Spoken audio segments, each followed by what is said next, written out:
Hello everyone, welcome back to my channel that is Pallavi talks life. तो हमने start की है एनसीईआरटी क्लास 6 की।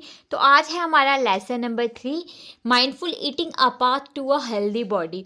इसको प्रोसीड करने से पहले मैं आपको बता दूं, मैं सिर्फ एनसीईआरटी की बुक से ही नोट डाउन नहीं कर रही हूँ, मैं और चैट जीपीटी से भी पूछती हूँ। देन उसके बाद मैंने पेड नोट्स परचेज़ किए थे, मैं उसका भी नोट करती हूँ। वो सारा मिला के जो बनता है वो मैं यहाँ पर आपको बताती हूँ। तो आज स्टार्ट करते हैं हम mindful eating a path to a healthy body. ठीक है, तो सबसे पहले है कुकिंग प्रैक्टिसेस। अब कुकिंग प्रैक्टिसेस को हम बोलेंगे कलिनरी प्रैक्टिसेस भी बोला जाता है, तो ये आपको पता होना चाहिए कि कुकिंग प्रैक्टिसेस को हम और क्या बोल सकते हैं। नेक्स्ट है न्यूट्रिएंट्स। न्यूट्रिएंट्स क्या होते हैं? Substances present in food. जो भी सब्सटेंसेस फूड में प्रेजेंट होते हैं उनको न्यूट्रिएंट्स बोलते हैं। ए फूड कैन कंटेन वन और मोर देन वन न्यूट्रिएंट। तो फूड में एक या एक से ज़्यादा न्यूट्रिएंट पाए जाते हैं। एग्जाम्पल जैसे मीट है हमारा, तो रिच सोर्स, उसमें क्या है, रिच सोर्स ऑफ प्रोटीन है, बट आल्सो उसमें फैट और विटामिन भी पाए जाते हैं। तो अब न्यूट्रिएंट्स कितने टाइप्स के होते हैं? Types of nutrients: carbohydrates, fats, proteins, vitamin और मिनरल्स। ठीक है, तो सबसे पहले है कार्बोहाइड्रेट्स। कार्बोहाइड्रेट्स क्या होता है? प्राइमरी सोर्स ऑफ एनर्जी, या फिर इनको एनर्जी गिविंग फूड्स भी बोला जाता है। तो ये आपको याद करना है, प्राइमरी सोर्स कौन से हैं और एनर्जी गिविंग फूड कौन कौन से हैं। तो ये present in food in two forms में पाया जाता है हमारे फूड में, एक स्टार्च की फॉर्म में और एक शुगर की फॉर्म में। सबसे पहले आ गया स्टार्च। स्टार्च किस किस में होता है? पोटैटो और ब्रेड और राइस में, ये इसकी एग्जाम्पल्स हैं, ये पढ़ लेना। देन शुगर किस किस में पाया जाता है? ग्लूकोज, शुगर केन और ग्रेप्स में। नेक्स्ट है हमारे पास जो ग्लूकोज है। Glucose is the simplest carbohydrate. अब इसके सोर्सेज क्या क्या है? Potato, sweet potato, sugar cane, mango, pineapple, wheat, rice, maize, bajra, बनाना, ये सारे सोर्सेज है किसके? ग्लूकोज के। फिर टेस्ट फॉर स्टार्च। अब स्टार्च के लिए हमें टेस्ट करना हो तो कैसे कर सकते हैं, ये भी पूछ सकते हैं वो। तो हमने ब्रेड लेना है और एक आयोडीन सोल्यूशन लेना है। 2 ड्रॉप्स ब्रेड में हमने आयोडीन सोल्यूशन डालना है। अगर उसका ब्लूइश ब्लैक कलर हो जाता है तो इसका मतलब स्टार्च उसमें प्रेजेंट है। नेक्स्ट है, सेकेंड नंबर पे है fats.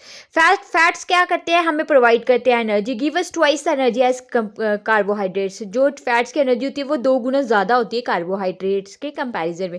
Next, it is also energy giving foods. ठीक है, अब फैट्स कितने? हाँ, फैट्स हमें एनिमल से मिलते हैं और प्लांट से मिलते हैं। जो प्लांट से मिलते हैं प्लांट फैट्स बोलेंगे, जो एनिमल से मिलते हैं उनको एनिमल फैट्स बोलेंगे। फिर नेक्स्ट है एनिमल फैट्स में क्या क्या आता है? बटर, घी। और प्लांट फैट्स में क्या आता है? वेजिटेबल्स, ऑयल, जो भी है। Fats keep the body warm रखते हैं हमारी बॉडी को। If fat stored in excess it cause obesity. क्या होता है कि अगर फैट्स की जो अमाउंट है हमारी बॉडी में ज़्यादा हो जाए तो उससे हमें ओबेसिटी होता है। ओबेसिटी में हम आगे पढ़ेंगे कि ओबेसिटी क्या होती है। इसमें एक इंसान जो है वो वेट गेन कर लेता है, उसको बड़ी सारी प्रॉब्लम्स होती है, वो आगे हम देखेंगे। बस वेट गेन कर लेता है, आप ये मेन याद रखो अभी, ओबेसिटी। नेक्स्ट है आपका सोर्सेज क्या है इसके? Groundnut, walnut, pistachio, sunflower seeds, cashew nut, sesame seeds, kidney beans, soybeans. All these are the plant fats, plant से मिलते हैं। नेक्स्ट है मस्टर्ड, सोयाबीन और सनफ्लावर। इन तीनों के जो ऑयल होते हैं वो भी हमें फैट प्रोवाइड करते हैं। और एनिमल्स में आ गया कर्ड, घी, मिल्क, ये सारे आ गए एनिमल सोर्स में। नेक्स्ट, अगर हमें फैट के लिए टेस्ट करना हो तो क्या है? Test for fat. Test for fat में स्मॉल पीस ऑफ वाटर लेना और एक वाइट पेपर लेना। Put small piece of water on white paper. After some time hold the paper up to the light. हमने क्या करना है? बटर लेना है और एक वाइट से शीट पे उस पर रख के देना है थोड़ी देर के लिए। उसके बाद हमने उसको हाथ से पकड़ के ऊपर करना है धूप वाली side.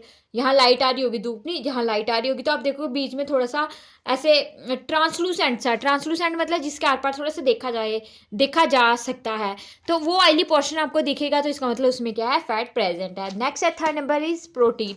Building new cells and repairing worn out cell. जो भी हमारे सेल डैमेज हो रहे होते हैं, खराब हो रहे होते हैं, उनको रिपेयर करता है और नए सेल की बिल्डिंग करता है, उनको बनाता है। तो इसको बॉडी बिल्डिंग फूड्स भी बोलते हैं। ऑब्वियस है कि न्यू सेल्स को बिल्ड कर रहा है तो उसको बॉडी बिल्डिंग फूड्स बोलेंगे। रेगुलेट बॉडी फंक्शन, हमारी बॉडी के जो फंक्शन है उनको रेगुलेट करता है और protect the body from infection से बचाता है। ये चीज़ नोट डाउन करना। Our hair is made up of a type of protein known as, उसको केराटिन बोलते हैं। बालों में करते हैं ना केराटिन, तो केराटिन प्रोटीन होती है हमारे बालों में। तो प्रोटीन सब दो टाइप की होती है, एक एनिमल से मिलती है, एक प्लांट से मिलती है। अब एनिमल्स से जो प्रोटीन मिलती है वो कहाँ से हमें मिलती है? मीट, फिश, एग और चीज़ से। और प्लांट वेस्ट होगी, पल्सेस होगी, सोयाबीन होगी, कैश्यूज होगी। ये एग्जाम्पल हमें करनी पड़ेंगी क्योंकि एग्जाम्पल से ही पता चलता है किस में प्रोटीन है, किस में विटामिन है, किस में मिनरल्स है। अभी इसके लिए जो टेस्ट है वो है egg white. Copper sulphate, sodium hydroxide, test tube and water, ये सारी हमारी रिक्वायरमेंट्स है। तो egg white in test tube, add water and shaken. हमने क्या करना है, एक टेस्ट ट्यूब लेनी है, उसमें एग वाइट मतलब जो एग का वाइट वाला हिस्सा होता है उसको डालना है और उसमें पानी डालना है और उसको शेक करना है। फिर उसमें 2 ड्रॉप्स कॉपर सल्फेट डालने हैं और 10 ड्रॉप सोडियम हाइड्रोक्साइड डालना है। फिर उसको शेक करना है। अगर उसका पर्पल या फिर वायलेट कलर हो जाता है तो इसका मतलब उसमें प्रोटीन प्रेजेंट है। ठीक है। तो नेक्स्ट है विटामिन के बारे में है, protect from disease, keep our bones, teeth, gums and eyes healthy, और ये प्रोटेक्टिव फूड है। विटामिन ए किसमें पाया जाता है, carrot, papaya, fish, oil, green vegetables, all these are the sources of vitamin A, और इसके फंक्शन क्या है, keep the eyes and skin healthy. और विटामिन बी के सोर्सेज हैं, होल सीरियल्स हैं, पूरा जो अनाज होता है छिलकों के साथ, एग्स हो गए, मीट हो गया, मिल्क हो गया, और इसके फंक्शन है for the proper function of nervous system जो हमारा होता है, मसल्स एंड डाइजेस्टिव सिस्टम में ये फंक्शन करता है। नेक्स्ट है विटामिन सी, जो भी सिट्रस फ्रूट है, खट्टे फ्रूट्स हैं, उनमें ये पाया जाता है, फॉर हेल्दी टीथ और गम्स में ये फंक्शन करता है। विटामिन डी क्या आता है, paneer, fish, cod liver, oil, egg, yolk, sunlight, इन सभी से सनलाइट से भी हमें विटामिन डी मिलता है टू मेक हमारी बोन्स और टीथ को स्ट्रॉन्ग करता है। विटामिन ई क्या होता है, विटामिन ई किस में पाया जाता है, पेयर में, एग्स में, नट्स में, ये सोर्सेस हैं इन विटामिन के ये वाले। Next these are the function to keep the skin healthy, vitamin E की हमारी स्किन को हेल्दी करती है। नेक्स्ट है विटामिन की, स्पिनच में, कैवेज में, कॉलीफ्लावर में हमें विटामिन के मिलेगा, और ये for the clotting of blood, कई बार हमें लग जाती है तो हमारा ब्लड निकल रहा होता है अपने आप, वो बंद हो जाता है, निकलना बंद हो जाता है, तो क्यों, क्योंकि वहाँ पे क्लॉटिंग हो गई होती है। तो ब्लड की क्लॉटिंग होना बड़ा ज़रूरी होता है, अदरवाइज ब्लड ही बहता जाए, तो वो विटामिन के की वजह से होता है। मिड डे मील प्रोग्राम याद रखा 2002 में स्टार्ट हुआ था, अब इसको PM पोषण बोला जाता है। 5th नंबर पे है मिनरल्स, जिसको प्रोटेक्टिव फूड बोला जाता है। अब मिनरल्स कितने टाइप के हैं, बड़े सारे हैं, मैंने 3-4 लिखे हैं। सबसे पहले आयरन है, आयरन किस में पाया जाता है, स्पिनच में, लेग्यूम्स में, जैगरी में, लिवर में, तो ये हेमोग्लोबिन को बनाता है, मतलब हमारे ब्लड को बनाता है। कहते हैं ना आयरन की कमी होगी, हेमोग्लोबिन की, HB की कमी होगी। कैल्शियम एग्स में, मिल्क में, चीज़ में, मीट में, फॉर बोन्स एंड टीथ के लिए ये इसका फंक्शन है। फॉस्फोरस क्या है, चीज़ में पाया जाता है, मिल्क में पाया जाता है, नट्स में पाया जाता है, रागी में पाया जाता है, और ये हमारी बोन्स और टीथ को स्ट्रॉन्ग करता है। ठीक है। नेक्स्ट है आयोडीन, आयोडीन में क्या है, आयोडाइज्ड साल्ट है, फिश है, सी फूड है, ये सभी में हमें आयोडीन मिलता है। Keep the body healthy and prevent goitre, हमारे गले के आगे जो गोइटर होता है उसको प्रिवेंट करता है। Other than 5 nutrients, roughage and water, अब जो 5 हमने पीछे न्यूट्रिएंट्स पढ़े, उसके अलावा हमें रफेज की भी ज़रूरत होती है और वाटर की भी ज़रूरत होती है, डाइजेशन ऑफ फूड के लिए ये रोल प्ले करता है। अब रफेज क्या होता है, fibre present in the food we eat, जो भी फाइबर, जो भी रेशा हमारे फूड में प्रेजेंट होता है, दैट इज उसको रफेज बोला जाता है। एग्जाम्पल्स एप्पल्स हो गए, ऑरेंजेस हो गया, पीचेस हो गया, होल ग्रेन पल्सेस हो गया, आल सब में इसमें क्या होता है, रफेज होता है। नेक्स्ट है वाटर टू प्रिवेंट डिहाइड्रेशन, हमारी बॉडी में डिहाइड्रेशन हो जाती है, पानी की कमी हो जाती है, उसी को प्रिवेंट करने के लिए वाटर की नीड होती है। 70% of human body is made up of water, हमारा जो शरीर है उसमें 70% पानी है, 70% पानी से मिलके बना है। अब इसके फंक्शन क्या है, transport nutrients in the body, maintain constant body temperature, eliminate waste from the body in the form of urine and sweat. अब क्या कहता है, वाटर का क्या फंक्शन है, जो हमारी बॉडी के जो भी हमारे न्यूट्रिएंट्स हैं उनको बॉडी में ट्रांसपोर्ट करता है, एक पार्ट से दूसरे पार्ट में लेके जाता है, और मेंटेन करता है हमारी बॉडी का एक कांस्टेंट टेम्परेचर, और क्या कहता है, जो वेस्टेज होते हैं हमारी बॉडी के अंदर उनको इन द फॉर्म ऑफ यूरिन और स्वेट की फॉर्म में बाहर निकालता है। तो बॉडी को 2-3 लीटर वाटर की डेली ज़रूरत होती है। वाटर लॉस को डिहाइड्रेशन बोला जाता है। अब डिहाइड्रेशन में क्या होता है, क्या सिम्टम्स होते हैं, ब्लड बिकम थिक हो जाता है, which causes muscles pain and cramps, जिसकी वजह से हमें पेन होता है और क्रैम्प्स पड़ते हैं। नेक्स्ट है बैलेंस डाइट, बस थोड़ा सा ही है। नेक्स्ट है balance diet but provide all the nutrients, water and roughage in proper proportion. Balance diet किसको बोला जाता है, जिसमें हमें ऑल न्यूट्रिएंट्स मिले, रफेज मिले, पानी मिले, एक फिक्स अमाउंट में, इन प्रॉपर प्रोपोर्शन में, उसको बैलेंस डाइट बोला जाता है। जैसे मिल्क हो गया, वेजिटेबल्स हो, फ्रूट्स हो, सीरियल्स, प्रोटीन्स, ये सारा कुछ हमारे खाने में होना चाहिए, तभी एक बैलेंस डाइट बनती है। हमें क्या क्या चाहिए होता है बैलेंस डाइट में, मिल्क, वेजिटेबल्स, फ्रूट्स, सीरियल्स और प्रोटीन।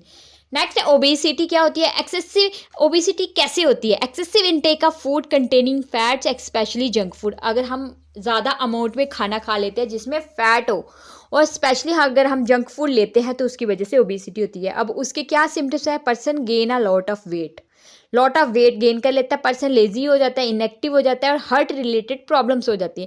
अब अंडर न्यूट्रिशन क्या होता है? Due to lower intake of food, अगर हम खाना कम खाते हैं अंडर न्यूट्रिशन होती है। माल न्यूट्रिशन क्या होता है? Imbalance of nutrients in the body, अगर न्यूट्रिएंट्स का बैलेंस बिगड़ जाए तो माल न्यूट्रिशन होती है। नेक्स्ट नोट कर लेना कि नॉन एनिमल नेचर सोर्सेज जो है विटामिन डी का वो सिर्फ एक मशरूम ही है। नेक्स्ट है डेफिशिएंसी डिसीजेज, जिसको न्यूट्रिशनल डिसऑर्डर भी बोला जाता है, ये याद कर लेना। Due to lack of some nutrients in the diet, हमारी डाइट में अगर कुछ न्यूट्रिएंट्स की कमी हो जाती है तो हमें डिजीजेस हो जाते हैं। अब ये दो टाइप के हो सकते हैं, कम्युनिकेबल और नॉन कम्युनिकेबल। एक तो स्प्रेड होते हैं person to person, that is communicable, और एक स्प्रेड नहीं होते हैं एक दूसरे से नहीं फैलते हैं, उसको नॉन कम्युनिकेबल बोलते हैं। डेफिशिएंसी ऑफ प्रोटीन्स की वजह से क्वाशियरकर बीमारी होती है, जो एज के बच्चे होते हैं 1 से 5 साल के बच्चे, उनमें ये बीमारी पाई जाती है। इससे क्या होता है? स्टंटेड ग्रोथ रुक जाती है, थिन लिम्स हो जाती है, स्केली और ड्राई स्किन हो जाती है, स्किन उतरना शुरू हो जाती है, सूख जाती है, रेडिश उसके हेयर हो जाते हैं, प्रोट्रेडिंग वैली हो जाती है, बैली लटक जाती है। अब डेफिशिएंसी ऑफ प्रोटीन और कार्बोहाइड्रेट की वजह से हमारा समझ की बीमारी होती है, जो 1 साल के बच्चे को, 1 साल से जो नीचे होता है बच्चा, उसको मतलब उसमें पाई जाती है। नेक्स्ट है उसके क्या सिम्टम्स है? थिन होता है, पतला लीन होता है, has dry and wrinkle skin होती है, संकन आइज होती है, आंखें उसकी दसकी होती हैं, एंड वेरी प्रोमिनेंट रिप्स, उसकी मतलब जो रिप्स होती है सामने दिख रही होती है, गिन सकता है बंदा।